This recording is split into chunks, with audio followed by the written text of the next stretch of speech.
بسم اللہ الرحمن الرحیم یا ایہا الذین آمنوا لا تقولوا رائنا وقولوا انظرنا واسمعوا وللکافرین عذاب علیم۔ صدق اللہ مولانا العظیم۔ معزز حاضرین، یہ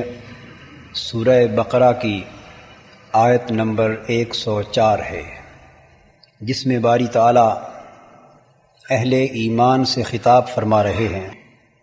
کہ اے ایمان والو، تم نبی اکرم صلی اللہ تعالی علیہ وآلہ وسلم کی خدمت میں رائنا نہ کہا کرو، بلکہ تمہیں ضرورت پیش آئے تو انظرنا کہا کرو، اور شروع سے ہی متوجہ ہو کر میرے نبی صلی اللہ علیہ وسلم کی گفتگو سنا کرو، اور کافروں کے لیے دردناک عذاب ہے۔ اس آیہ کریمہ کے حوالے سے آج جس موضوع پر روشنی ڈالی جائے گی وہ ہے تعظیم رسول صلی اللہ علیہ وسلم اور اس کے تقاضے۔ اس آیہ کریمہ کا ایک خاص پس منظر ہے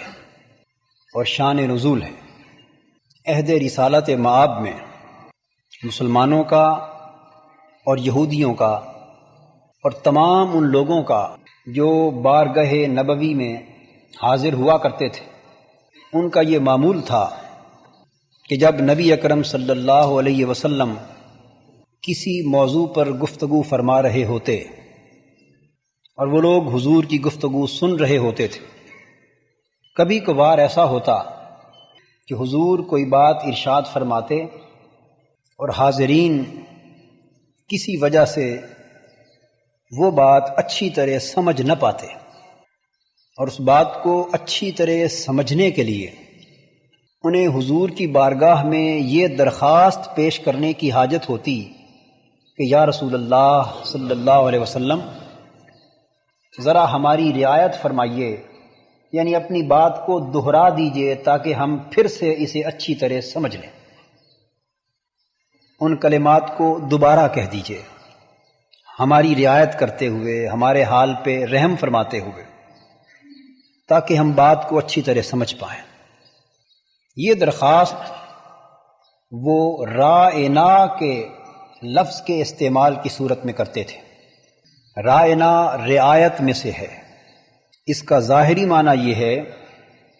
کہ اے نبی صلی اللہ علیہ وسلم، ہماری رعایت فرمائیے، ہمارے لیے سہولت فرمائیے، اور ہماری سہولت کی خاطر ذرا اپنی بات کو دہرا دیجئے تاکہ ہم اسے اچھی طرح سمجھ لیں۔ اب یہود چونکہ نبی اکرم صلی اللہ علیہ وسلم کی نبوت و رسالت کے معترف نہ تھے، اور انہیں حضور سے مسلسل بغض اور عناد تھا، اور حسد تھا اس بات پر کہ نبوت بنی اسرائیل میں سے نکل کر بنی اسماعیل کی طرف کیوں منتقل ہو گئی، نئے نبی ہم میں سے کیوں نہیں آئے، حضرت اسماعیل کی اولاد میں سے اللہ نے کسی کو نبوت اور رسالت کے شرف سے کیوں سرفراز فرمایا۔ یہ ایک مستقل حسد کی آگ میں جلتے رہتے تھے، اور اس بنیاد پر طعنہ زنی بھی کرتے تھے، اور وہ کبھی بھی نیک نیتی کے ساتھ حضور کی بارگاہ میں حاضر نہ ہوتے، بد نیتی کے ساتھ آتے، حضور کی گفتگو بھی سنتے تو اس خیال سے کہ دو چار باتیں ان کا معنی اور مفہوم موڑ توڑ کر لے جائیں گے، اور بعد میں ان کا استہزاء اور تضحیک کریں گے، اور یہاں تک وہ بدبخت حضور کی بارگاہ میں بیٹھے ہوئے بھی گستاخی کے ارتکاب سے گریز نہ کرتے تھے۔ تو وہ کیا کرتے؟ رائنا کا لفظ تو چونکہ معمول تھا، جس کا معنی تھا کہ ہماری رعایت اور سہولت کے لیے دوبارہ بات کو دہرا دیجئے، لیکن اس کا ایک معنی احمق اور بیوقوف کا بھی ہے۔ تو وہ اپنے ذہنوں میں جب رائنا کا لفظ بولتے تو معاذ اللہ، استغفر اللہ، نبی اکرم صلی اللہ علیہ وسلم کی طرف اس غلط لفظ اور غلط معنی کو منسوب کرتے تھے، بزعم خیش وہ حضور کی گستاخی کے مرتکب ہوتے، اپنے طور پہ مذاق اڑاتے اور اپنے حلقوں میں کہتے کہ ہم نے مسلمانوں کے نبی کو یہ کہا ہے۔ اور کبھی ایسا بھی ہوتا کہ وہ رائنا کی عین کی زیر کو ذرا لمبا کر کے رائینا بول دیتے، اور رائینا کا معنی بن جاتا ہے ہمارا چرواہا۔ تو مختلف معنی تحریف کر کے اس لفظ کی اسے مختلف معنوں کا رنگ دیتے، اور مدعا اور مقصود ان کا حضور کی گستاخی اور بے ادبی ہوتا تھا۔ یہ یہودیوں کا شیوا تھا۔ صاف ظاہر ہے کہ مسلمان تو کسی حال میں بھی ایسی بے ادبی اور گستاخی کا تصور ہی نہیں کر سکتے تھے، لیکن مسلمان بھی لفظ یہی بولتے تھے۔ اب اس وجہ سے یہ لفظ ذو معنی بن گیا تھا۔ اس کا ایک معنی تو وہی تھا کہ ہماری سہولت اور ہماری رعایت کی خاطر ذرا اپنی بات کو دہرا دیں، اور دوسرا معنی وہ غلط تھا جو یہود بزعم خیش تصور کرتے تھے۔ تو رائنا کا لفظ ایک ذو معنی لفظ بن گیا تھا، جس میں اپنا مدعا اور درخواست بیان کرنے کے ساتھ ساتھ اسی لفظ کے دوسرے استعمال میں حضور کی بارگاہ کی گستاخی اور بے ادبی کا پہلو بھی نکلتا تھا۔ چنانچہ اللہ رب العزت نے بارگاہ مصطفی کے ادب و احترام اور تعظیم و تکریم کی خاطر یہ بھی مناسب نہ سمجھا کہ کوئی ایسا لفظ حضور کی بارگاہ میں بولا جائے، کسی ایسے لفظ سے حضور کو پکارا اور خطاب کیا جائے جس لفظ کا کوئی نہ کوئی معنی ایسا بھی نکلتا ہو جس میں حضور کی گستاخی اور بے ادبی کا پہلو موجود ہو۔ یہ کمال احترام، کمال تعظیم و تکریم اور کمال ادب کا تقاضا تھا۔ اب آپ غور کیجئے کہ خطاب یہاں یہود کو نہیں ہے، خطاب کن کو ہے؟ اہل ایمان کو۔ گستاخی اور بے ادبی کے مرتکب تو ہوتے تھے یہود، لیکن رائنا کا لفظ نہ بولنے کا حکم دیا جا رہا ہے مسلمانوں کو۔ یا ایھا الذین آمنو، اے ایمان والو، تمہیں جب میرے پیارے نبی کی بارگاہ میں بیٹھے ہوئے حضور کی مبارک گفتگو سنتے ہوئے اس امر کی ضرورت پیش آئے کہ حضور کسی بات کو دہرائیں تاکہ تم اچھی طرح سمجھ سکو، تو اس مقصد کے پیش نظر تمہیں ہم حکم دے رہے ہیں کہ رائنا کا لفظ نہ بولا کرو، اس لیے کہ ہر چند کہ تم جب رائنا کہتے ہو تو اس میں رعایت اور سہولت ہی کا معنی پیش نظر ہوتا ہے، لیکن یہ ایک ایسا لفظ ہے کہ کچھ بدبخت لوگ اسی لفظ کا غلط معنی پہنا کر اس سے حضور کی بارگاہ میں گستاخی اور بے ادبی کے مرتکب ہوتے ہیں۔ چونکہ اس لفظ کی نسبت ایک اعتبار سے حضور کی گستاخی اور بے ادبی کے ساتھ بھی ہے، اس لیے میری غیرت الوہیت اس امر کو گوارا نہیں کرتی، اپنے پیارے نبی سے میری محبت اس بات کو گوارا ہی نہیں کرتی کہ کوئی ایسا لفظ تمہاری زبانوں پر آئے جس لفظ کا کوئی ایک مفہوم میرے پیارے کی گستاخی اور بے ادبی کا پہلو پر مشتمل ہو۔ لہذا رائنا کے لفظ کا استعمال ہی سرے سے چھوڑ دو۔ حالانکہ اہل ایمان رائنا کا لفظ صحیح معنی میں استعمال کرتے، نیک نیتی سے استعمال کرتے، اور وہ حضور کی بارگاہ میں سوء ادب کا تصور بھی نہیں کر سکتے تھے، وہ اس تصور سے یکسر پاک تھے، لیکن چونکہ اس لفظ کی ایک نسبت گستاخی اور بے ادبی کی طرف ہو گئی تھی، اس نسبت کے پیش نظر شریعت اسلامیہ نے حضور کے لیے اس لفظ کا استعمال ہی قیامت تک کے لیے ختم کر دیا اور اس لفظ کا استعمال حرام قرار دے دیا، اور فرمایا کہ رائنا نہ کہو، کیونکہ اس لفظ کے استعمال کی ایک نسبت اس عظیم بارگاہ کی بے ادبی اور گستاخی کے ساتھ ہے، اور اگر تمہیں کبھی حاجت ہو، ضرورت پیش آئے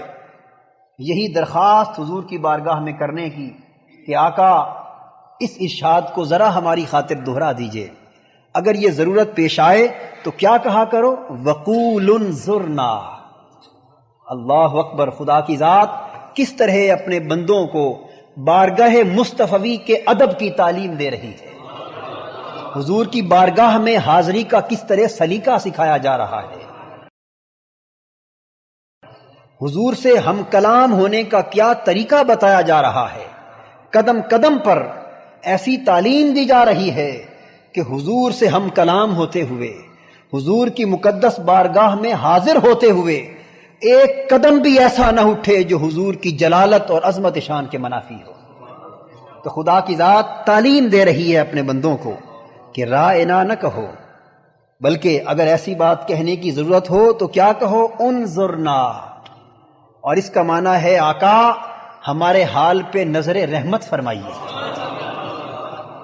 پیارے ہمارے اوپر نظر کرم کیجئے، ہمارے اوپر لطف و کرم کی نگاہ ڈالیے۔ مفسرین لکھتے ہیں کہ اس سے مراد ہے انظر الینا عین اللطف والراحہ، انظر الینا عین الکرم، آقا ہماری طرف رحمت، کرم اور عنایت کی نظر کیجئے۔ تو رائنا کی بجائے انظرنا کہنے کی تعلیم مرحمت فرمائی، اور پھر اس کے ساتھ کہہ دیا کہ سن لو، ہم تمہیں اس بات کی تعلیم تو دیتے ہیں، لیکن ایک بات کا جواب دو، تم جب ہمارے پیارے نبی کی بارگاہ میں بیٹھے ہوتے ہو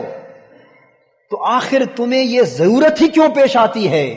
کہ ہمارے پیارے رسول کی زبان سے کچھ کلمات نکلیں اور تم سمجھ نہ پاؤ؟ اس کا مطلب یہ ہے کہ تم ہمہ تن گوش ہو کر ہمارے پیارے کے سامنے نہیں بیٹھے ہوتے۔ اس کا مطلب یہ ہے کہ تمہاری پوری کی پوری توجہ حضور کی گفتگو کی طرف نہیں ہوتی، کبھی ہمارے نبی کی بات سنتے ہو، کبھی تمہارا خیال اور دھیان کسی اور طرف چلا جاتا ہے۔ اگر تم ہمہ تن گوش ہو کر دنیا و ما فیہا کو بھول کر حضور ہی کی گفتگو سننے میں منہمک اور مگن رہو تو پھر سوال ہی پیدا نہیں ہوتا کہ حضور کی کہی ہوئی بات پہلی مرتبہ تمہاری سمجھ میں نہ آئے، اس لیے کہ ہمارا نبی تیز تو بولتا ہی نہیں ہے، وہ تو ترتیل کے ساتھ بولتا ہے، ٹھہر ٹھہر کے بولتا ہے۔ تیز بولنا ہمارے پیارے نبی کے گفتگو کی عظمت ہی کے خلاف ہے۔ وہ تو بات ہی اتنی شفقت، شروع سے گفتگو ہی اتنی شفقت، اتنی رحمت، اتنی نرمی اور اتنے پیار بڑے انداز سے کرتے ہیں کہ کوئی شخص متوجہ ہو کر بیٹھے تو صحیح، کیسے ممکن ہے کہ حضور کی بات وہ سنے اور اسے سمجھ نہ آئے؟ اس لیے فرمایا واسمعوا، ہمارا حکم یہ ہے کہ تمہارے کان کسی اور طرف جانے ہی نہیں چاہیے۔ پہلی بار ہی جب ہمارے پیارے کی زبان سے کوئی کلمہ صادر ہو، تم ہمہ تن گوش ہو کر اس طرح بیٹھو کہ پہلی ہی مرتبہ تمہیں حضور کی پوری گفتگو کی سمجھ آ جائے۔ اور حضور کو یہ تکلیف کیوں دیتے ہو کہ حضور اپنی کہی ہوئی بات کو تمہاری خاطر پھر دہرانے کی تکلیف فرمائے؟ بندازہ فرمائیے کتنے اس ذات کی محبت کے کتنے باریک اور نازک تقاضے ہیں۔ وہ ذات یہ بھی نہیں چاہتی کہ لوگوں کے لیے میرا محبوب ایک ہی بات کو دوسری بار دہرانے کی تکلیف کرے۔ لوگوں سے یہ توقع کی جا رہی ہے کہ جب ایک بات ہمارے حبیب کی زبان سے نکل جائے تو تم ہی خیال کر لیا کرو، جب ہم نہیں چاہتے کہ انہیں وہ بات دہرانے کی ضرورت پیش ہو، تم کیوں درخواست کر کے حضور کو تکلیف میں مبتلا کرتے ہو؟ وَلِلْكَافِرِينَ عَذَابٌ علیم، اور رائنا میں چونکہ بے ادبی اور گستاخی کا پہلو ہے، اور پھر ایک شخص کسی دوسرے کی خدمت میں بیٹھا ہو اور اس کی بات کو نہ سمجھے اور کہے ذرا میں سمجھ نہیں سکا، بات کو دہرائیے، تو اس کا معنی یہ ہوتا ہے کہ یہ ذرا بے نیازی کی کیفیت میں کسی کے پاس بیٹھا تھا، یعنی حاضری کے آداب کما حقہ بجا نہیں لا رہا تھا۔ ارے حضور کی بارگاہ میں بیٹھو اور حضور کی گفتگو سے بے نیاز ہو کر بیٹھو، اتنی بڑی جرت اور جسارت۔ قرآن نے کہا وَلِلْكَافِرِينَ عَذَابٌ علیم، جو لوگ کسی بھی اعتبار سے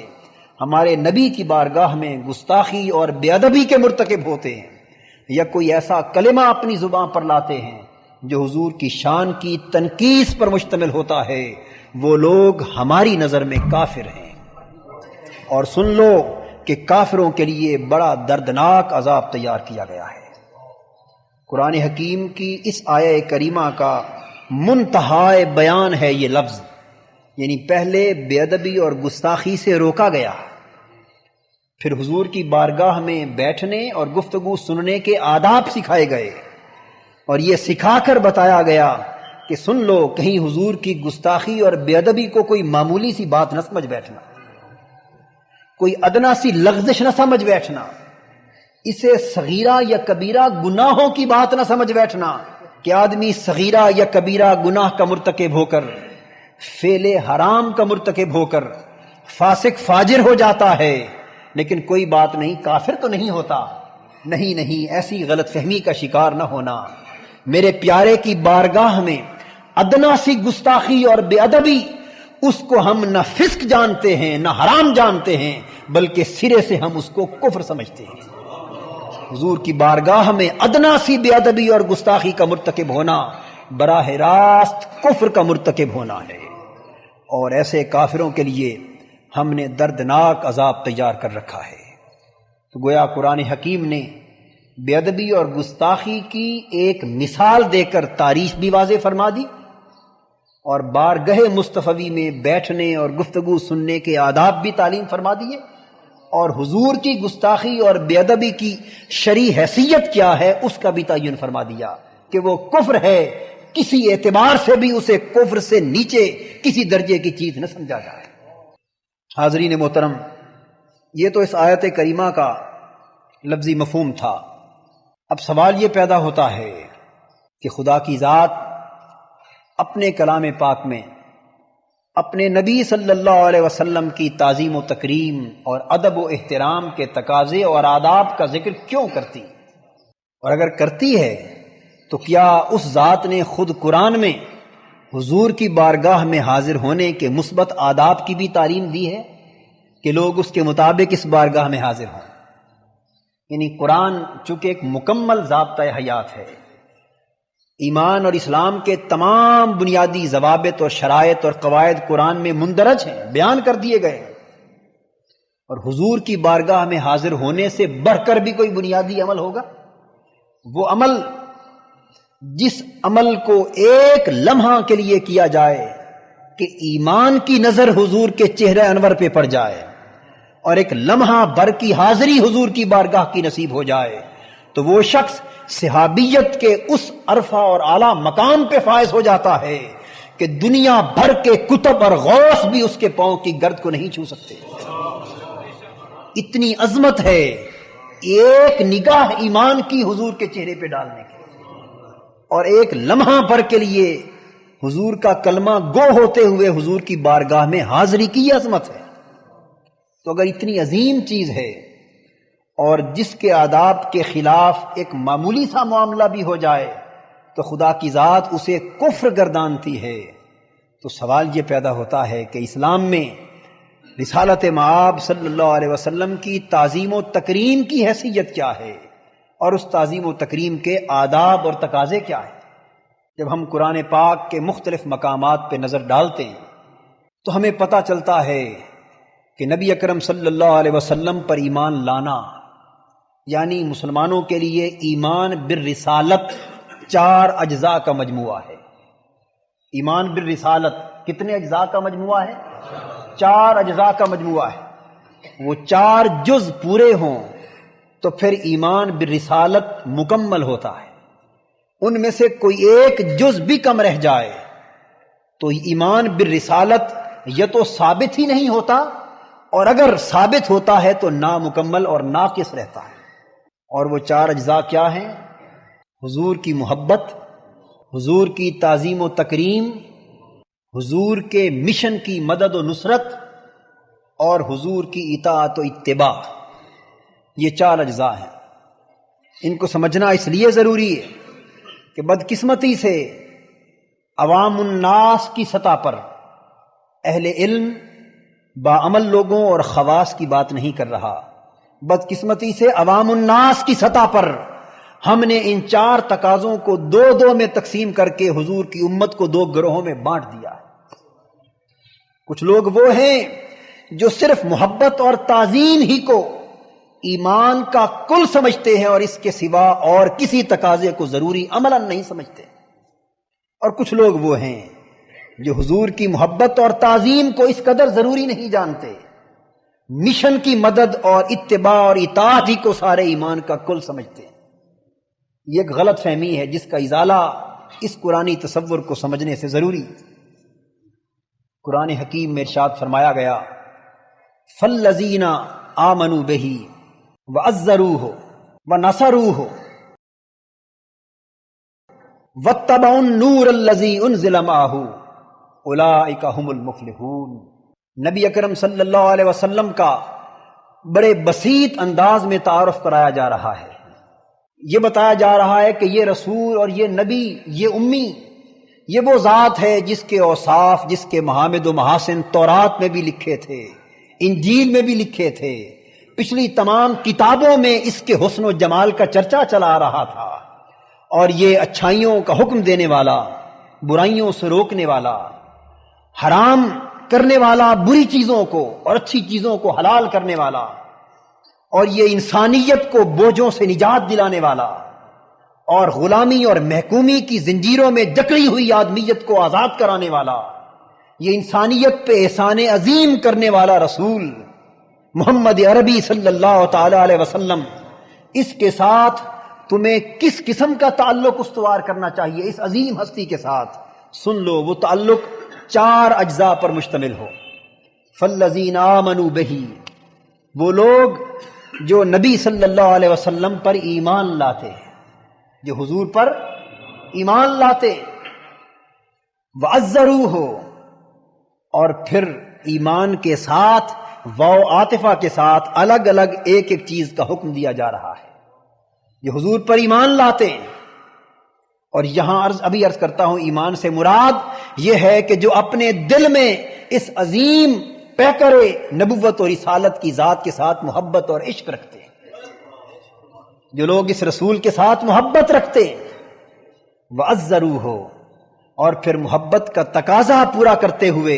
اس کی بارگاہ میں بصد ادب و نیاز حاضری دیتے ہیں، تعظیم و تکریم کے تمام حق بجا لاتے ہیں، ونصروہ، اور پھر جس مشن کی خاطر اس پیارے رسول نے مصیبتیں اور تکلیفیں جھیلی تھیں، جس مشن کی خاطر انہوں نے اپنا مقدس بدن لہو لہان کروا لیا تھا، جس مشن کی خاطر کبھی ان کے رخسار پر تلواریں چلی تھیں اور کبھی ان کے نازک قدموں کے تلموں سے خون بہا تھا، اور دور دراز کے اس عظیم رسول نے سفر طے کیے تھے، وہ لوگ جو اس کے مشن کی مدد اور نصرت کرنا اپنی زندگی میں جینے اور مرنے کی بنیاد بناتے ہیں، جو مدد کرتے ہیں اس کے مشن کی، حضور کے دین کے احیاء کے لیے کوشاں ہوتے ہیں، حضور کے دین کی خدمت کے لیے خود کو وقف کرتے ہیں۔ تیسرا تقاضا واتبعوا النور الذی انزل معہ، اور پھر چوتھی شرط یہ کہ جو نور، تعلیمات کا نور، ہدایت کا نور، قرآن کا نور جو یہ رسول اپنے ساتھ لے کر دنیا میں تشریف لایا ہے، ان تعلیمات کی پیروی بھی کرتے ہیں، اطاعت اور اتباع بھی کرتے ہیں۔ جو لوگ ان 4 تقاضوں کو پورا کرتے ہیں، اولئک ھم المفلحون، یہی وہ لوگ ہیں جو دنیا اور آخرت میں کامیابی اور کامرانی سے ہمکنار ہوں۔ ایمان اپنی اصل کے اعتبار سے محبت کا نام ہے۔ نبی اکرم صلی اللہ علیہ وسلم نے فرمایا کہ عمر تو مجھ سے کتنی محبت کرتا ہے؟ عرض کیا یا رسول اللہ صلی اللہ علیہ وسلم، ساری دنیا سے بڑھ کر آپ کا گرویدہ ہوں، ساری دنیا سے بڑھ کر آپ سے محبت کرتا ہوں، لیکن اپنی جان، اپنے بیوی بچے، اپنی جان، آقا میں سچ بولتا ہوں وہ عزیز تر لگتے ہیں۔ حضور نے فرمایا کہ عمر ابھی تیرا ایمان مکمل نہیں ہوا۔ عرض کیا یا رسول اللہ اگر یہی بات ہے، اس ذات کی قسم جس کے قبضے میں میری جان ہے، میں اپنے بیوی بچوں اور اپنی اولاد سے بھی بڑھ کر آپ سے محبت کرنے لگا ہوں۔ حضور نے فرمایا عمر ابھی بھی ایمان مکمل نہیں ہوا۔ عرض کیا یا رسول اللہ اس رب کی قسم جس کے قبضے میں میری جان ہے کہ آج کے بعد میں آپ کو ساری دنیا و ما فیہا، اپنے بیوی بچے، اپنے والدین، یہاں تک کہ اپنی جان سے بھی عزیز تر اور محبوب سمجھوں گا۔ حضور نے فرمایا الآن تم ایمانک، اے عمر اس لمحے تیرا ایمان مکمل ہوا ہے۔ فرمایا لا یؤمن احدکم حتی اکون احب الیہ من والدہ وولدہ والناس اجمعین، تم میں سے کوئی شخص اس وقت تک ایمان کے دعوے میں سچا نہیں ہو سکتا۔ کوئی شخص اس وقت تک صاحب ایمان نہیں ہو سکتا جب تک وہ اپنے والدین اور یہاں تک کہ اپنے والدین اور دنیا کے تمام انسانوں اور اپنی ذات سے بڑھ کر مجھے محبوب نہ سمجھے۔ جو میری محبت دنیا کی ساری محبتوں پر فائق نہیں سمجھتا، وہ شخص ایمان کے دعوے میں سچا نہیں ہو سکتا۔ اور اس واسطے حضور نے فرمایا لا یؤمن احدکم حتی یکون ہواہ تبعا لما جئت بہ، اور اس میری ذات کے ساتھ محبت کا تقاضا یہ ہو کہ وہ شخص ایمان کے دعوے میں اس وقت تک جھوٹا ہے جب تک اپنے نفس اور اپنی جان کی ہر خواہش کو میرے حکم اور میری ارشاد کی تعمیل کے تابع نہ کر دے۔ جب تک اس کی خواہشات نفسانی میرے ہر حکم کے ماتحت نہیں ہو جاتی، اس وقت تک وہ ایمان کے دعوے میں سچا نہیں ہو سکتا۔ اور نبی اکرم صلی اللہ علیہ وسلم کے ایک صحابی فرماتے ہیں، قاضی ایاز نے الشفاء میں اس روایت کو نقل کیا، وہ کہتے ہیں کہ خدا کی قسم وہ شخص اس وقت تک ایمان کی لذت سے ہی آشنا نہیں جب تک وہ حضور کی ذات سے اس قدر محبت نہ کرے کہ وہ اپنے تن من دن سب کچھ کو حضور کی ملکیت میں نہ دے دے۔ جب تک وہ اپنی زندگی کے سارے احوال پر، یہاں تک کہ اپنی جان پر حضور کی ملکیت اور حضور کے تصرف کو تسلیم نہیں کرتا اور خود کو محبت کے اس مقام تک نہیں پہنچاتا کہ اپنے آپ کو غلام اور اپنے حبیب کو اپنا آقا تصور نہ کر لے، اس وقت تک وہ ایمان کی لذت اور حلاوت سے محروم ہے۔ تو ایمان کا تقاضا اولی محبت ہے، اس لیے ایمان بالرسالت کا پہلا تقاضا اور پہلی شرط حضور کی ذات کے ساتھ محبت کرنا ہے۔ کسی شخص کو کس طرح پتا چلے گا کہ مجھے حضور کی ذات کے ساتھ محبت ہے یا نہیں؟ تو محبت ایک لطیف اور مخفی جذبے کا نام ہے، یہ دلوں کی چھپی ہوئی کیفیت کا نام ہے۔ محبت کو دیکھا نہیں جاتا، اسے دل سے محسوس کیا جاتا ہے، اس کا اندازہ لگایا جاتا ہے، اسے آنکھوں سے نہ دیکھا جاتا ہے نہ کانوں سے سنا جاتا ہے۔ تو اس امر کا تجزیہ کہ اسے آقا کی ذات ستودہ صفات کے ساتھ محبت ہے یا نہیں، میں کسوٹی عرض کیے دیتا ہوں۔ محبت چونکہ دل کی کیفیت کا نام ہے اور ایمان کی شرط اولی ہے، تو اس وقت ہم ایمان بالرسالت کے پہلے تقاضے یعنی محبت سے بحث کر رہے ہیں۔ تو حضور کی ذات کے ساتھ اسے محبت ہے یا نہیں، اس کا جائزہ وہ اس طرح لگا سکتا ہے کہ وہ دنیا کو بھول کر منافقت اور ریاکاری کے پردوں کو ایک لمحے کے لیے اپنے اوپر سے اٹھا پھینکے، جو کچھ اپنے اندر ہے اپنی حقیقت پہ نظر ڈالے، اپنے من کی دنیا میں جھانکے، اپنے دل میں مراقب ہو اور اپنے آپ سے سوال کرے کہ کیا اسے حضور کا ذکر سن کر یا حضور کو یاد کر کے ایک لطف کی کیفیت نصیب ہوتی ہے یا نہیں؟ کیا کثرت کے ساتھ اسے آقا کی یاد کرنے میں مزہ آتا ہے یا نہیں؟ کیا وہ حضور کے حسن و جمال کا گرویدہ ہے یا نہیں؟ اور حضور کی زیارت کی آرزو اس کے دل کو گرماتی ہے یا نہیں؟ کیا اسے حضور کی ذات میں کوئی نقص اور عیب تو دکھائی نہیں دیتا؟ کیا حضور کے گیسوؤں کو، حضور کے چہرے انور کے نور کو، حضور کے مبارک سینے کو، حضور کے پیارے پیارے نرم و نازک ہاتھوں کو، حضور کے نازک قدموں کے تلووں کو، حضور کے سراپا کو، حضور کے کپڑوں کو، الغرض حضور اور حضور کی ذات کے ساتھ منسوب ہر شے کو ساری کائنات سے بڑھ کر عزیز اور محبوب جانتا ہے یا نہیں؟ کیا اس زمین کے خاک کے ذروں سے بھی محبت کرتا ہے یا نہیں جس خاک کے ذروں سے آقا کا جسم اطہر مس ہے؟ کیا حضور کی بے ادبی اور گستاخی پر اس کا دل اپنے اندر رنج اور الم کی کیفیت محسوس کرتا ہے یا نہیں؟ اور کیا وہ اپنی خدا کی بارگاہ میں رو رو کے کبھی حضور کے دیدار اور زیارت کی آرزو کرتا ہے یا نہیں؟ یہ ساری وہ دل کی کیفیتیں ہیں جس کا علم دنیا کے کسی اور شخص کو نہیں ہو سکتا، لیکن ہر شخص اپنے اندر جھانک کے دیکھے تو اسے 2 + 2 = 4 کے مطابق اس کا فیصلہ سامنے آ جائے گا، اسے پتہ چلے گا کہ اس کا دل حضور کی محبت سے کس قدر لبریز ہے۔ حضور کا ذکر ہو لیکن دل لطف اور حلاوت کی کیفیت محسوس نہ کرے، حضور کے حسن و جمال کا تذکرہ ہو لیکن دل نہ مچلے، حضور کے ہجر اور فراق کی گفتگو ہو لیکن آنکھوں سے آنسو نہ آئیں، حضور کے دیدار اور زیارت کا شوق اس کے اندر بیدار نہ ہو، اس وقت تک وہ یہ سمجھے کہ میں اب ایمان کی اصل حضور کی محبت کی نعمت سے محروم ہوں۔ حضرت عبداللہ ابن عباس رضی اللہ تعالیٰ عنہ روایت کرتے ہیں، فرماتے ہیں کہ ہمارا یہ عالم تھا کہ نبی اکرم صلی اللہ علیہ وسلم جب نماز پڑھاتے تو ہم حضور کے مصلی کی دائیں جانب کھڑے ہوتے تھے، پہلی صف میں۔ ہم میں سے ہر شخص لپک لپک کر کوشش کرتا، پہلے آنے کی کوشش کرتا، اور یہیں سے سنت بنی کہ مسجد میں پہلے آنا بڑا ثواب ہے، پہلی صف میں کھڑے ہونا بڑا ثواب ہے، پہلی صف کی دائیں جانب کھڑے ہونے میں بڑا ثواب ہے۔ ابھی عرض کرتا ہوں کیا حکمت ہے اس بات میں۔ ہم میں سے ہر شخص کوشش کرتا کہ پہلی صف میں پہنچے، اور پہلی صف کے بھی پھر دائیں جانب ہمیں جگہ ملے۔ کیوں کہ جب حضور نماز پڑھاتے اور نماز کے بعد حضور دائیں طرف پہلے سلام انسان پھیرتا ہے اور بائیں جانب بعد میں، تو ہم میں سے ہر ایک کی خواہش ہوتی کہ حضور جب سلام پھیرتے ہوئے اپنا رخ انور دائیں جانب پھیرے تو ہماری نگاہ سب سے پہلے آقا کے چہرے پر پڑے اور پھر کوئی اور چیز دیکھیں۔ ارے وہ لمحے جو نماز کی 2 یا 4 رکعتوں کے استغراق کی باعث بھی حضور کے چہرے سے اوجھل ہوتے گزرتے تھے، وہ بھی ہجر اور فراق کی آگ لگا دیتے تھے، اور وہ کہتے ہماری نگاہیں تمنا کرتی کہ حضور کا چہرہ دائیں جانب پھرے اور ہم سب سے پہلے حضور کا چہرہ دیکھیں اور پھر نماز کا سلام پھیریں۔ یہ کیفیت ہوتی ان کی۔ ان کیفیتوں سے پتہ چلتا ہے کہ دل میں اس ذات کی کتنی محبت کار فرما ہے۔ اور یہ تو اب بھی دور کی بات، یہیں سے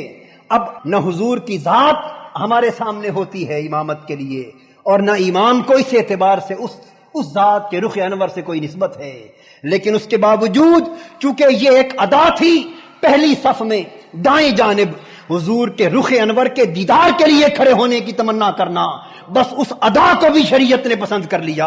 اب آپ کے امام کی پہلی صف اور اس کی دائیں جانب جو کھڑا ہوتا ہے سب سے بڑھ کے ثواب ملتا ہے، یعنی اس ادا کی بنا پر اسے ثواب ملتا ہے۔ اور بعض صحابہ کا تو یہ عالم تھا، صحیح بخاری میں ہی روایت ہے، ایک صحابی کہتے ہیں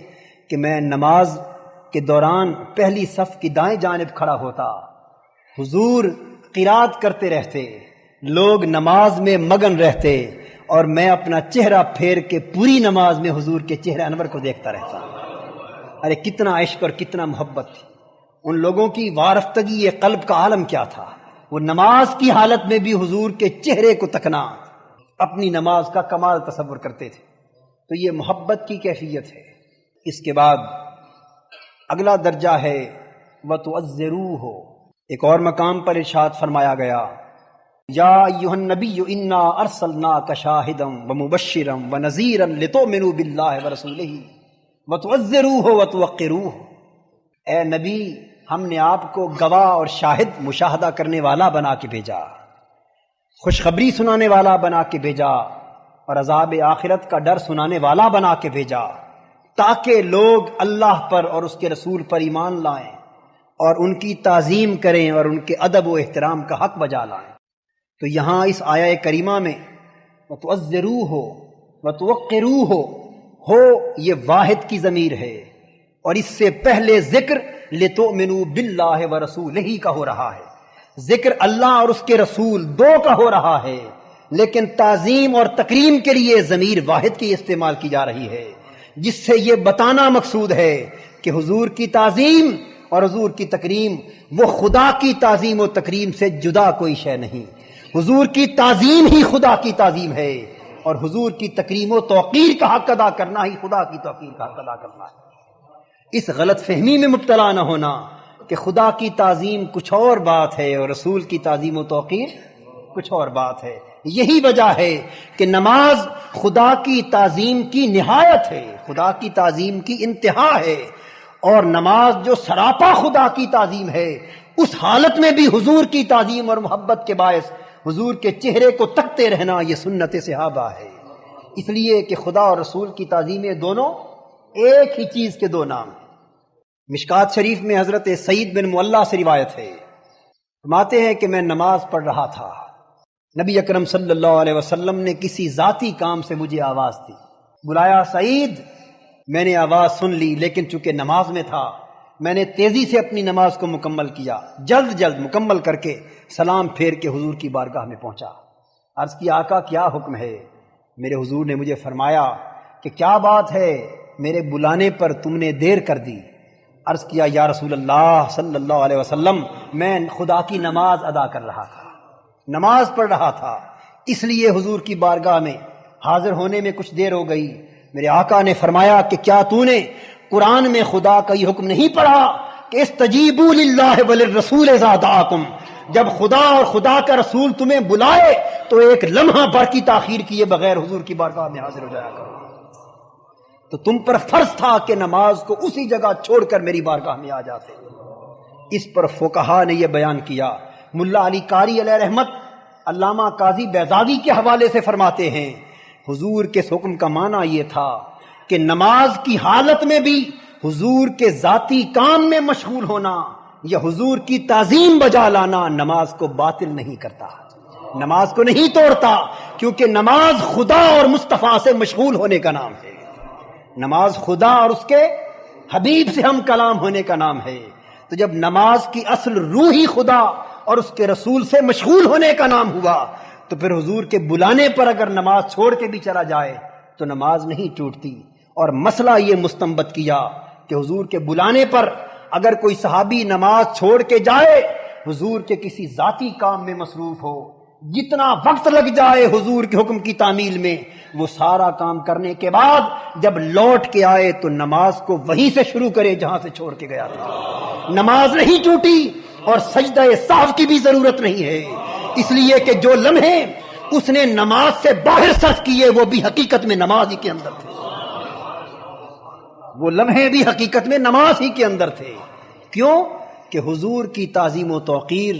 اللہ رب العزت کی تعظیم و توقیر سے جدا نہیں ہے۔ سیدنا صدیق اکبر رضی اللہ تعالیٰ عنہ حضور کے وصال مبارک سے چند دن پہلے حضور کی علالت کے باعث جماعت کراتے تھے۔ حضور نے انہیں نماز پڑھانے کے لیے متعین فرمایا تھا۔ سیدنا صدیق اکبر رضی اللہ تعالیٰ عنہ، صحیح بخاری میں روایت موجود ہے، نماز پڑھا رہے، حضور نے اپنی طبیعت مبارکہ میں کچھ افاقہ محسوس کیا۔ آپ اٹھے، اپنے گھر کے دروازے تک آئے اور جو پردہ لٹکا ہوا تھا حضور کے حجرہ مبارک اور مسجد نبوی کے درمیان، اس کو ہٹایا اور مسکراتے ہوئے اپنے غلاموں کو دیکھا، مسکرا رہے تھے، خوش ہو رہے تھے یہ منظر دیکھ کر کہ کس طرح میرے مقرر کیے ہوئے امام کے پیچھے اتفاق سے سب لوگ کھڑے۔ حضور مسکرا رہے تھے۔ حضرت انس بن مالک رضی اللہ تعالیٰ عنہ روایت کرتے، فرماتے ہیں کہ جب حضور کھڑے ہو کر مسکرا رہے تھے تو ہم نے دیکھا حضور کا چہرہ کھلے ہوئے قرآن کی مانند دکھائی دے رہا تھا، کأن وجہہ ورقۃ مصحف، کھلے ہوئے قرآن کی مانند حضور کا چہرہ دکھائی دے رہا تھا۔ حضور کا پردہ ہٹا، سیدنا صدیق اکبر نے پردہ ہٹنے کی آواز سنی،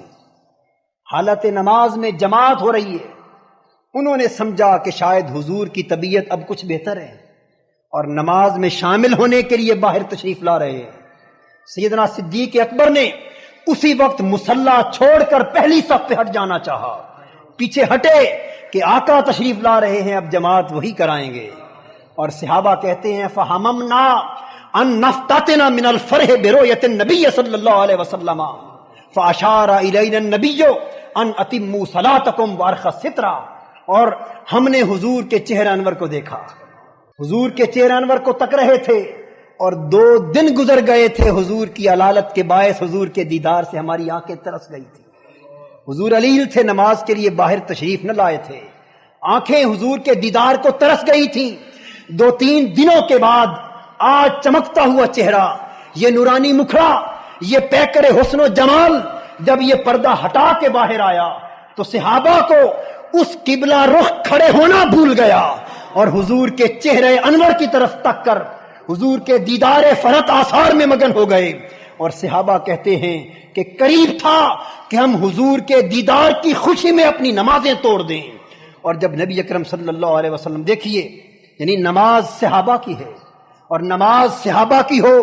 خدا کی عبادت ہو، کس قدر انہماک اور استغراق کا عالم ہوگا۔ انسان تصور نہیں کر سکتا کہ صحابہ بھی اپنی نماز کے دوران دائیں بائیں جھانک سکتے ہیں، یا کسی اور طرف توجہ کر سکتے ہیں، لیکن قربان جائیں ان کی کمال صلات پر اور ان کی روح نماز کی اصلیت پر کہ وہ تو یہ دیکھ رہے تھے کہ نماز اگر ٹوٹ بھی گئی تو شریعت نماز کے ٹوٹ جانے پر اس نماز کی قضا کی تعلیم دیتی ہے، لیکن چہرے مصطفی کے دیدار کی قضا ہو گئی تو اس کو پھر کبھی ادا نہ کیا جا سکے گا۔ نمازیں جو قضا ہوں پھر ادا ہوں، نگاہوں کی قضائیں کب ادا ہوں۔ جو لوگ خوش نصیب جن کو مدینہ پاک حضور کے روضہ اطہر کی حاضری نصیب ہوئی ہے، وہ نقشہ اپنی آنکھوں کے سامنے لائیں۔ حضور کا در انور جو اس وقت جالی مبارک کے اندر ہے وہ قبلہ رخ نہیں، قبلہ اس سمت ہے، اور حضور کا گھر مبارک اس سمت ہے۔ اس طرف منہ کر کے کھڑے ہوتے ہوئے حضور کے چہرے انور کو دیکھنے کے لیے ضروری ہے کہ منہ قبلہ سے پھیر کر ادھر کیا جائے۔ تو اس کا مطلب یہ ہے کہ صحابہ نے حضور کا پردہ ہٹتے ہی اپنی نگاہیں حضور کے گھر کی طرف پھیر لی تھیں، اور جب حضور نے دیکھا کہ صدیق بھی میری تعظیم میں مصلی چھوڑنے کے لیے تیار ہے اور دوسرے صحابہ بھی میری محبت اور تعظیم میں نمازیں توڑنے کو تیار ہیں، آپ نے فرمایا نہیں، اپنی نماز مکمل کر لو، اور آپ نے پردہ نیچے گرا دیا اور پیچھے ہٹ گئے۔ تو حالت نماز میں بھی حضور کی تعظیم کا کیا تصور ہے۔ اسی طرح حضرت سہل بن سعد ساعدی رضی اللہ تعالیٰ عنہ روایت کرتے ہیں، اور یہ بھی صحیح بخاری کی روایت ہے، اور علامہ انور شاہ صاحب کاشمیری وہ لکھتے ہیں کہ یہ حدیث اتنی مضبوط اور اتنی صحیح ہے کہ حدیث کی 11 کتابوں میں مختلف سندوں کے ساتھ میری نظر سے یہ حدیث گزری ہے۔ تو صحیح ستہ بخاری اور مسلم مختلف حدیث میں یہ حدیث آئی۔ حضور قبیلہ بنی عمرو بن عوف کا ایک جھگڑا تھا، وہ نپٹانے کے لیے تشریف لے گئے، پیچھے عصر کی نماز کا وقت ہو گیا۔ صحابہ نے حضرت ابوبکر سے درخواست کی کہ آپ نماز پڑھائیے، آپ نے امامت شروع کرا دی۔ نماز کی پہلی رکعت تھی باجماعت، اتنے میں حضور تشریف لے آئے۔ آپ پیچھے سے آئے اور صفوں کو چیرتے چیرتے آگے پہنچتے گئے۔ اب جس صف میں پہنچتے صحابہ کرام یہ دیکھ کر کہ حضور تشریف لے آئے ہیں، سیدنا صدیق اکبر کو آگاہ کرنے کے لیے کہ انہیں پتہ چل جائے کہ حضور آ گئے ہیں، جب حضور گزرتے وہ اپنے ہاتھوں پر ہاتھ مار کر اس طرح آواز دیتے، اس کو کہتے ہیں تصفیق۔ فصفق الناس، صحابہ نماز کی حالت میں تالیاں مار کے سیدنا صدیق اکبر کو آگاہ کرنے لگے کہ وہ متوجہ ہوں کہ حضور تشریف لے آئے ہیں۔ جب وہ پہلی صف تک پہنچے تو سیدنا صدیق اکبر کو پتہ چل گیا، انہوں نے مڑ کے دیکھا اور مصلی چھوڑ کے نماز کے دوران پچھلی صف میں واپس آنا چاہا، تو سرکار دو عالم صلی اللہ علیہ وسلم نے اپنے دست مبارک سے انہیں اشارہ کیا اور فرمایا کہ ابو بکر پیچھے نہ آ، اپنے مصلی پر قائم رہ کر اپنی نماز کو جاری رکھ۔ حضور کا خیال تھا کہ آج میں ابو بکر کی اقتداء میں نماز ادا کروں۔ صدیق اکبر نے اپنے دونوں ہاتھ اٹھا دیے اور کہا کہ اے مولا، تیرا شکر ہے کہ تیرے حبیب نے مجھے اپنی موجودگی میں بھی اس شرف سے نوازنے کے قابل سمجھا۔ وہ دعا مانگ کر پھر حضور کے حکم کے باوجود پیچھے ہٹائے، پھر مصلی چھوڑ دیا۔ حضور نے سورہ فاتحہ کے بعد جہاں صدیق اکبر نے نماز کو چھوڑا تھا وہیں سے سورت پڑھ کے بقیہ نماز کا آغاز کر دیا۔ سلام پھیرنے کے بعد آپ نے پوچھا ابو بکر، میرے کہنے کے باوجود بھی تم مصلی پر کھڑے نہیں رہے، پیچھے ہٹ آئے، اس کا سبب کیا ہے؟ جب میں نے حکم دیا تھا تو اس کی تعمیل کی ہوتی۔ سیدنا صدیق اکبر گر گڑا کر رو دیے اور عرض کیا یا رسول اللہ، ما کان لابن ابی قحافہ ان یصلی بین یدی رسول اللہ صلی اللہ علیہ وسلم، آپ کا حکم سر آنکھوں پر، لیکن ابو قحافہ کے بیٹے ابو بکر کی کیا مجال کہ آقا پیچھے ہوں اور وہ مصلی پہ کھڑا ہو کے نماز پڑھاتا رہے، میرے لیے ممکن نہ تھا کہ پیچھے ہٹاؤں۔ حضور نے صحابہ سے فرمایا کہ آئندہ تمہیں کوئی ایسا موقع پیش آ جائے تو بجائے تالیاں بجانے کے سبحان اللہ کہہ کر اپنے امام کو متوجہ کیا کرو، اور ہاتھوں پر ہاتھ مارنا یہ عورتوں کے لیے جائز ہے۔ یہ تعظیم ہے حالت نماز میں، پھر اس سے بڑھ کر تعظیم رسول کو اور کیا تصور ہو سکتا ہے۔ عبداللہ ابن عباس رضی اللہ تعالیٰ عنہ فرماتے کہ میں تہجد کی نماز میں حضور کے ساتھ شامل ہو گیا، حضور نے مجھے پکڑ کے اپنے ساتھ دائیں جانب کھڑا کر لیا، جب حضور نے اپنا دست مبارک چھوڑا تو میں پھر پیچھے ہٹ گیا، حضور نے پھر پکڑ کے اپنے قریب کر لیا، حضور مجھے پکڑ کے اپنے پاس کھڑا کرتے اور جب وہ چھوڑتے تو میں 2 قدم پیچھے ہٹ جاتا۔ نماز کے بعد حضور نے پوچھا کہ عبداللہ کیا بات ہے، میں تجھے اپنے برابر کھڑا کرتا تھا تو پھر پیچھے ہٹ جاتا تھا۔ عرض کیا یا رسول اللہ، دنیا میں کسی شخص کی کیا مجال ہو سکتی ہے کہ وہ نماز پڑھ رہا ہو اس حال میں کہ آپ کے برابر کھڑا ہو۔ تو حاضرین محترم، جب تعظیم رسول کا یہ عالم صحابہ کرام کی سنت سے اور خود حضور کے سامنے، حضور کی تقریری حدیث کی روشنی میں جب ان کی سنت سے حالت نماز میں ثابت ہو گیا، تو پھر حالت نماز سے بڑھ کر اور کون سی مقدس، پاکیزہ اور طاہر حالت ہو سکتی ہے کہ جس میں حضور کی تعظیم کو اور توقیر کو بجا نہ لایا جائے۔ اس لیے قرآن قدم قدم پر حضور کی تعظیم اور توقیر کو بجا لانے کی تعلیم دے رہا ہے۔ قرآن کہتا ہے کہ جب تم میرے پیارے کی بارگاہ میں جاؤ تو اپنی آوازوں کو اتنا پست رکھو کہ حضور کی آواز سے تمہاری آواز بلند نہ ہونے پائے۔ ارے غور کیجئے، ادب بارگاہ مصطفی کے تقاضوں کا عالم کیا ہے۔ جب حضور کی بارگاہ میں جاؤ تو فرمایا لا ترفعوا اصواتکم فوق صوت النبی صلی اللہ علیہ وسلم، نبی صلی اللہ علیہ وسلم کی آواز کے مقابلے میں تمہاری آواز بلند نہیں ہونا چاہیے۔ اور فرمایا ان الذین یغضون اصواتهم عند رسول اللہ اولئک الذین امتحن اللہ قلوبهم للتقوی لہم مغفرۃ واجر عظیم۔ وہ لوگ جو اپنی آوازوں کو حضور کی بارگاہ میں پہنچ کر حضور کی آواز کے مقابلے میں پست رکھتے ہیں، ادباً، احتراماً، تعظیماً اور تکریماً، اپنی آواز حضور کی آواز سے اونچا نہیں ہونے دیتے، اللہ نے ان کے دلوں کو تقوی اور پرہیزگاری کا اہل بنا دیا ہے۔ انہی لوگوں کے لیے مغفرت اور بخشش ہے، اور انہی لوگوں کے لیے آخرت کی دنیا میں اجر عظیم ہے۔ اور یہ ادب بارگاہ مصطفی میں اپنی آواز کو پست رکھنے کا، یہ حضور کی حیات ظاہری کے لیے ہی مختص نہ تھا، بلکہ حضور کے وصال مبارک کے بعد حضور کے مزار مبارک پر آج بھی قرآن کی تلاوت کرتے ہوئے بھی اپنی آواز کو اسی طرح پست رکھنے کا حکم ہے۔ اپنی آواز اونچی کرنے کی اجازت نہیں، اس لیے کہ یہ ادب بارگاہ مصطفی کے منافی۔ اور پھر حضور کی بارگاہ کے ادب اور تعظیم کا ایک اور سلیقہ سکھایا۔ قرآن پاک میں فرمایا گیا لا تجہروا لہ بالقول کجہر بعضکم لبعض۔ اب دوسرا ادب سکھایا جا رہا ہے، لوگوں جب تمہیں حضور کو پکارنے کی ضرورت آئے، تم کسی مسئلے پر، کسی بات پر حضور کو بلانا چاہو، پکارنا چاہو، تو جس ڈھب سے، جس طریقے سے تم ایک دوسرے کا نام لے کر پکارتے ہو، اس طرح بے حجابانہ اور اس طرح جرأت مندانہ اور بے باکی کے ساتھ حضور کا نام لے کر نہ پکارا کرو۔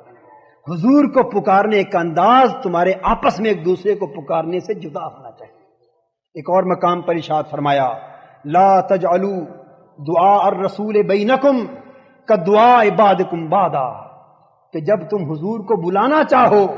تو اس طرح بے تکلفی کے ساتھ میرے محبوب کو نہ بلاؤ جس طرح تم ایک دوسرے کو بے تکلفانہ انداز کے ساتھ بلا لیتے ہو۔ اس لیے کہ ادب کا حیث زیر آسماں از عرش نازک تر، نفس گم کردمی آیت جنید و با یزیدی جا۔ یہ آسمان سے نیچے روئے زمین پر عرش الہی سے بھی ایسی نازک بارگاہ ہے جہاں جنید اور با یزید بھی حاضر ہوتے ہیں تو سانس گم کر کے حاضر ہوتے ہیں۔ یہ حضور کی بارگاہ میں حاضری کے آداب ہیں۔ عربی کچھ لوگ باہر سے آتے، انہیں حضور سے ملاقات درکار ہوتی، وہ وقت بے وقت نہ دیکھتے، حضور کے گھر مبارک، دروازے مبارک کے سامنے آتے اور بے دھڑک حضور کو ندائیں دینا شروع کر دیتے، آوازیں دیتے، اور کئی مرتبہ ایسا ہوتا کہ ہمارے آقا گھر میں آرام فرما رہے ہوتے۔ ارے غور کیجئے کتنے ادب اور تعظیم کے تقاضے ہیں بارگاہ مصطفی کے، حضور خاموش ہیں۔ اپنی بارگاہ میں حاضری کا سلیقہ، ادب اور احترام کا تقاضا خود نہیں بتا رہے، یہ فریضہ خدا اپنے ذمے لے رہا ہے۔ لوگوں، میرا رسول، میرا پیارا خود اپنے منہ سے اپنی بارگاہ کا ادب تمہیں کس طرح بتائے؟ یہ تو میرا کام ہے کہ میں آیتوں کی صورت میں اس بارگاہ کی حاضری کے آداب کی تعلیم دوں۔ تو فرمایا وہ لوگ آواز دیتے، حضور آرام فرما رہے ہوتے۔ حضور کا آرام فرمانا خدا کو کس قدر عزیز تھا کہ ارشاد فرمایا الذین ینادونک من وراء الحجرات اکثرهم لا یعقلون۔ وہ لوگ جو وقت بے وقت آ کر پیارے آپ کے دروازے کے باہر کھڑے ہو کر زور زور سے آپ کو بلاتے ہیں، آوازیں دیتے ہیں، ان میں سے اکثر بے وقوف، احمق اور بے شعور لوگ ہیں۔ یہ عقل و خیرت کا تقاضا نہیں کہ باہر کھڑے ہو کے آپ کو اس طرح آوازیں دیا کریں۔ ان کا کام یہ ہے کہ وہ کھڑے رہیں اس وقت تک جب تک میرا پیارا خود آرام سے بیدار ہو کر باہر تشریف نہیں لاتا۔ آپ خود باہر آئیں تو پھر وہ ملتجی ہوں ادب اور احترام کے ساتھ کہ آقا ہمارا یہ مسئلہ ہے، یہ حل فرما دیجیے۔ یہ نبی اکرم صلی اللہ علیہ وسلم کی بارگاہ میں اس طرح وقت بے وقت آنے سے منع فرمایا۔ ارے اس سے بڑھ کر حضور اپنے صحابہ کی دعوت کرتے، حضرت زینب کی شادی پر ولیمہ بھی ہوا اور اس کے علاوہ بھی دعوت کبھی کبھار کرتے، صحابہ حضور کے گھر حاضر ہوتے، کھانا کھا کر پھر کس کا جی چاہتا تھا حضور کی صحبت سے اٹھ جانے کو؟ قربان جائیں ان گھڑیوں پر، ان ساعتوں پر، کتنی خوش نصیب تھی وہ گھڑیاں، کتنی خوش نصیب تھی چاند اور سورج کی وہ ساعتیں کہ جب چاند چمک رہا ہوتا اور ادھر پوری کائنات کا چمکتا ہوا چاند صحابہ کے جھرمٹ میں بیٹھا ہوتا۔ کتنی خوش نصیب تھی وہ نگاہیں جو بے حجاب میرے آقا کے رخ انور کو تکتی رہتی تھیں، اور گھڑیوں پہ گھڑیاں گزر جاتی، گھنٹوں پہ گھنٹے گزر جاتے، ان کی نگاہیں حضور کے چہرے کے دیدار سے کبھی تھکتی نہ تھیں۔ اور اگر رات کے چند لمحوں کے لیے عشاء کے بعد اور فجر سے پہلے کچھ لمحے حضور کے ظاہری دیدار سے ہجر اور فراق اور فرقت میں بسر ہوتے تو ان عاشقوں کا عالم یہ ہوتا کہ حضرت عائشہ صدیقہ کہتی ہیں کہ پچھلی رات کی چند گھڑیاں جو میرے والد حضرت ابو بکر حضور سے جدا ہو کر اپنے گھر میں گزارتے تھے، ان کے دل کا حضور کے فراق کی آگ میں یہ عالم ہوتا کہ ان کے گھر کے کمرے سے اس طرح بو اٹھتی تھی جس طرح گوشت کا ٹکڑا آگ پہ بن رہا ہو تو بو اٹھتی ہے۔ ارے ایک لمحے کا فراق اور ہجر وہ بھی آگ لگا دیتا ان کے قلب کو، ان کے دل، ان کے باطن کو، اور وہ لمحوں کے ہجر کو بھی برداشت نہ کر سکتے، اور ہر لمحہ انہیں حضور کی بارگاہ کی حاضری اور دیدار کا شرف نصیب ہوتا۔ اندری صورت کون چاہتا تھا کہ وہ اٹھ کے گھر چلا جائے؟ وہ زیادہ سے زیادہ وقت حضور کی بارگاہ میں بیٹھنا چاہتے، ان کا بیٹھنا ان کے شوق دیدار کی خاطر تھا، لیکن ان کا بیٹھنا آقا کی طبیعت کو کچھ تکلیف بئی معنی دیتا کہ حضور کے آرام میں خلل پڑتا، سونے کا وقت آتا وہ کم رہ جاتا۔ اب حضور کس طرح فرماتے کہ میرے آرام کی خاطر تم چلے جایا کرو، اس لیے کہ وہ تو پھر اپنے غلاموں پر ماں کی مامتا سے بھی بڑھ کے شفیق اور رحیم تھے۔ اب یہ فریضہ پھر خدا سر انجام دے رہا ہے۔ فرمایا جبرائیل تو جا اور اے میرے حبیب کے صحابہ سے کہہ دے اذا طعمتم فانتشروا، جب تم کھانا کھا چکو تو جلدی جلدی گھروں کو چلے جایا کرو تاکہ میرے پیارا پھر بستر پہ دراز ہو کے کچھ دیر آرام کر سکے۔ یہ آداب ہیں بارگاہ مصطفی کے۔ تو حاضرین، جس ہستی کی بارگاہ کے آداب کا عالم یہ ہو کہ ان آداب کی تعلیم کا فریضہ خود رب ذوالجلال خود نبھا رہا ہو، اس کی بارگاہ میں ادنا سی بے ادبی اور گستاخی کا مرتکب ہونا قرآن کے اس حکم کے مطابق کفر تصور کیوں نہ کیا جائے۔ اس بے ادبی اور گستاخی کی صورت بھی عرض کیے دیتا ہوں۔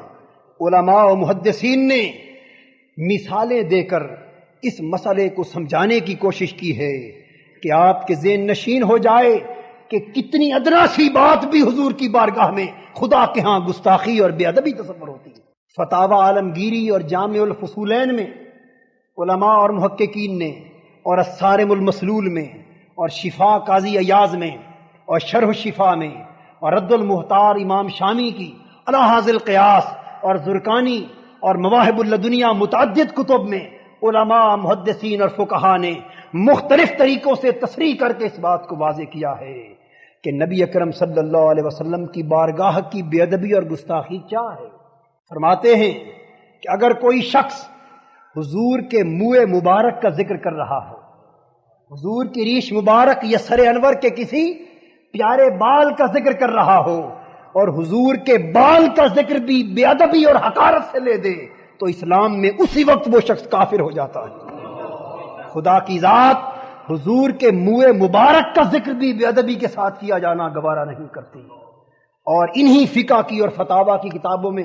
متفقہ بنیادوں پر بالاتفاق مندرج ہے کہ کوئی شخص اگر یہ کہہ دے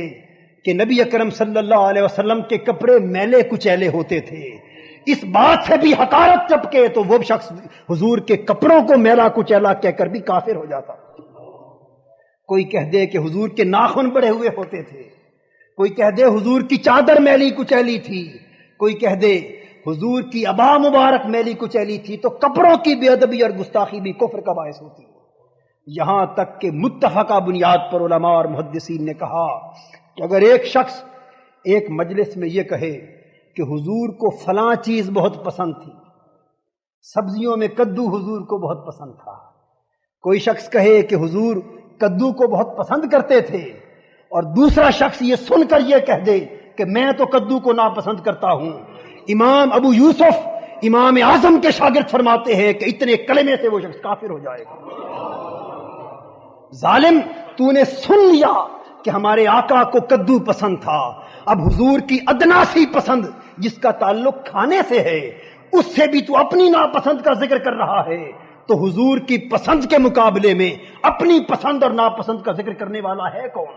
اس سے بھی کافر ہوتا ہے۔ اور متاخرین نے فرمایا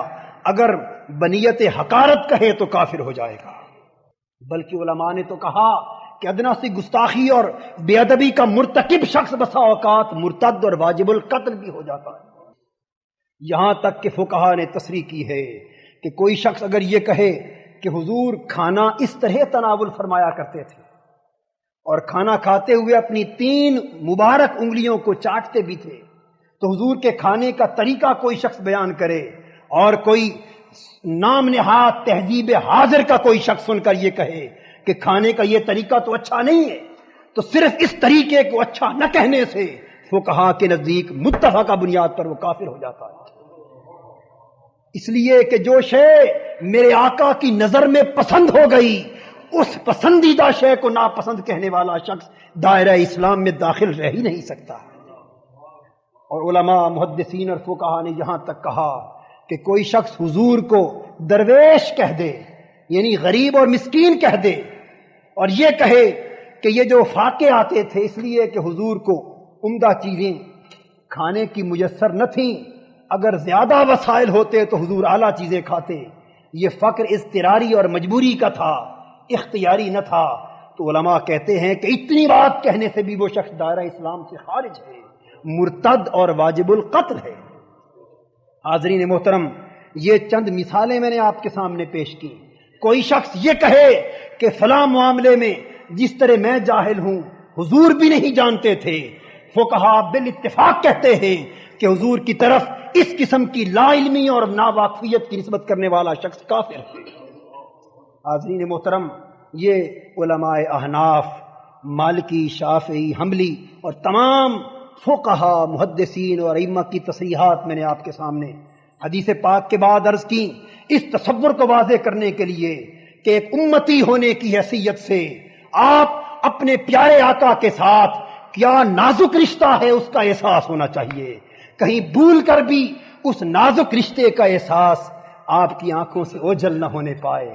کہیں بھول کر بھی ایسی کوئی بات آپ کی زبان سے نہ نکلنے پائے، ارے بھول کر ایسا کوئی تصور بھی آپ کے ذہن میں نہ آنے پائے جس تصور سے حضور کی بارگاہ کی بے ادبی اور گستاخی لازم آتی ہو۔ اس لیے کہ بغیر ارادے کے بھی اور بغیر نیت کے بھی کوئی صریح کلمہ اگر ایسا آپ کی زبان سے نکل گیا جو حضور کی گستاخی اور بے ادبی پر مشتمل ہے، فقہا اور ائمہ کہتے ہیں کہ اس شخص کی نیت کا بھی اعتبار نہیں، بغیر نیت کے کی ہوئی گستاخی بھی کفر ہے۔ اس لیے کہ ادب گاہ زیر آسماں از عرش نازک تر، نفس گم کردہ می آید جنید و با یزیدی جا۔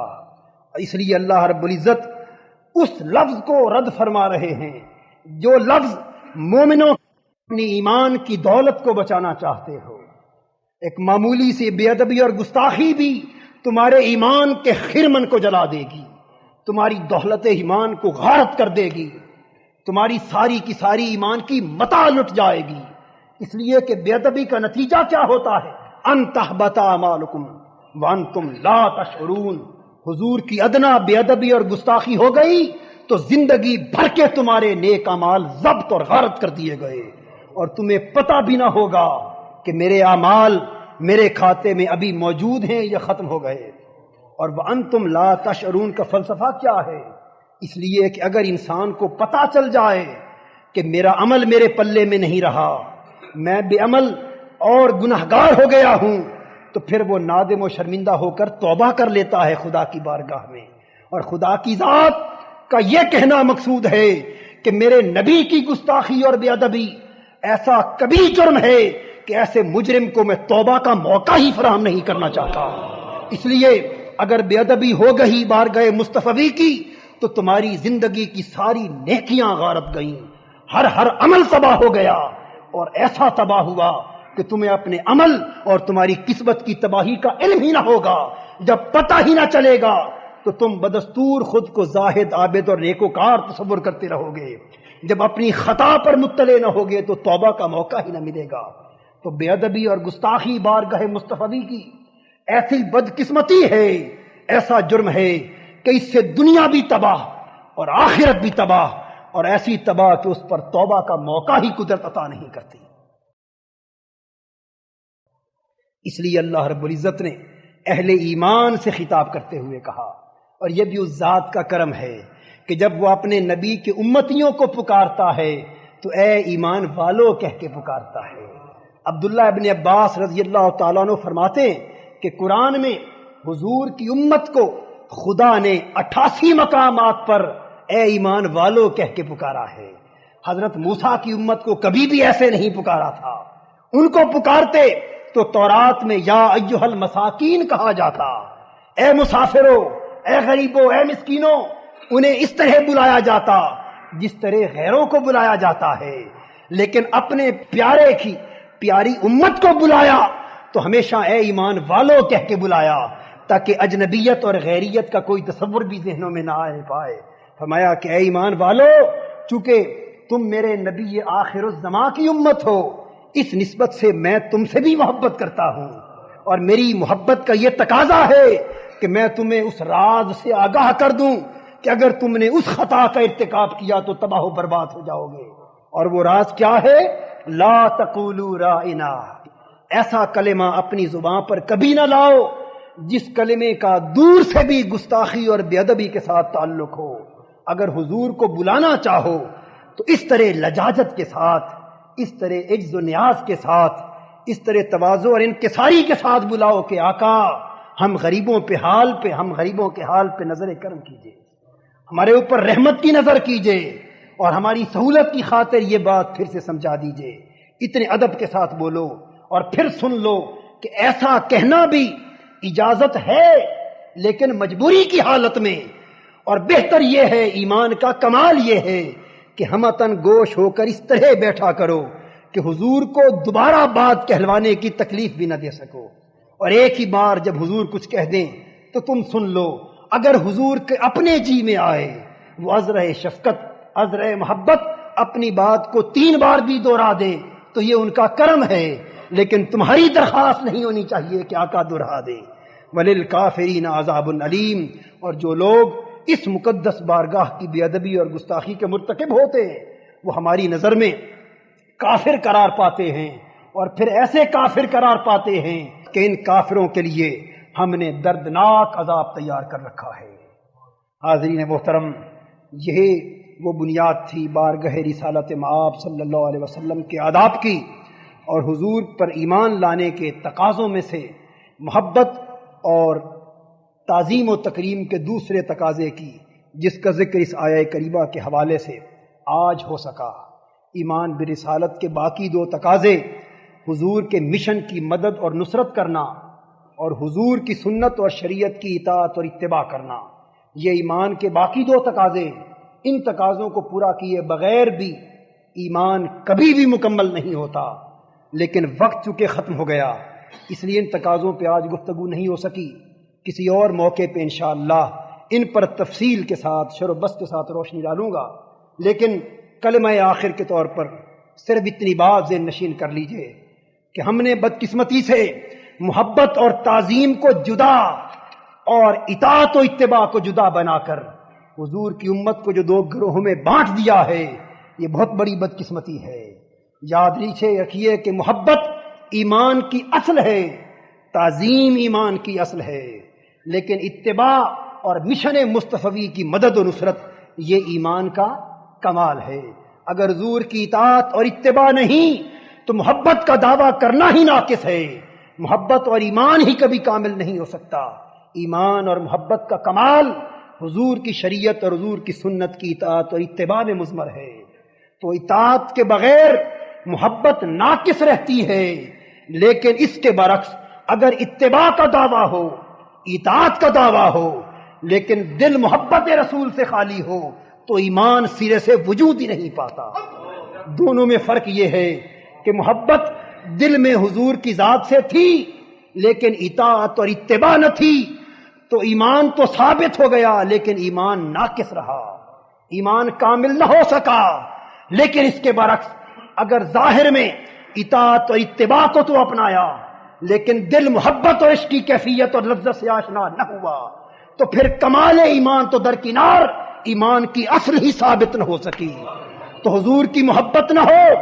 تو پھر اتباع کا نام بھی منافقت ہے، اور اگر اتباع نہ ہو تو حضور کی محبت نقص ایمان ہے۔ اس لیے آپ لوگوں سے یہ کہوں گا کہ اپنا ایمان صرف ناقص رکھنے پر اکتفا نہ کیا کرو۔ حضور کی محبت حضور کی شریعت اور حضور کی سنت کی پیروی کا بھی تقاضا کرتی ہے۔ ایک ایک دم اور ایک ایک سانس میں حضور کی محبت کا نام لینے والوں، تم سے بڑھ کر اور حقدار کون ہوگا حضور کی سنت اور شریعت کی پیروی کا کہ تم حضور کی غلامی کا نام بھی لو اور پھر حضور کی زندگی کے اطوار اور شاعر کو اپناؤ بھی نہ۔ تو یہ کیسی محبت ہوئی؟ اس لیے محبت کا کمال اس طرح حاصل کرو کہ جس چیز کو حضور نے حرام جانا، جس چیز کو حضور نے حلال جانا، اس حرام اور حلال پہ عمل کرتے رہو، اور زیادہ سے زیادہ حضور کی سنت اور شریعت کی تعلیمات کی پیروی کا رنگ اپنے اوپر لاتے رہو۔ اس کی برکت سے جو نقص ہے، جو عیب ہے، وہ بھی اس کا ازالہ ہوتا جائے گا اور حضور کی بارگاہ کا قرب اور زیادہ آپ کو نصیب ہوتا چلا جائے گا۔ اللہ رب العزت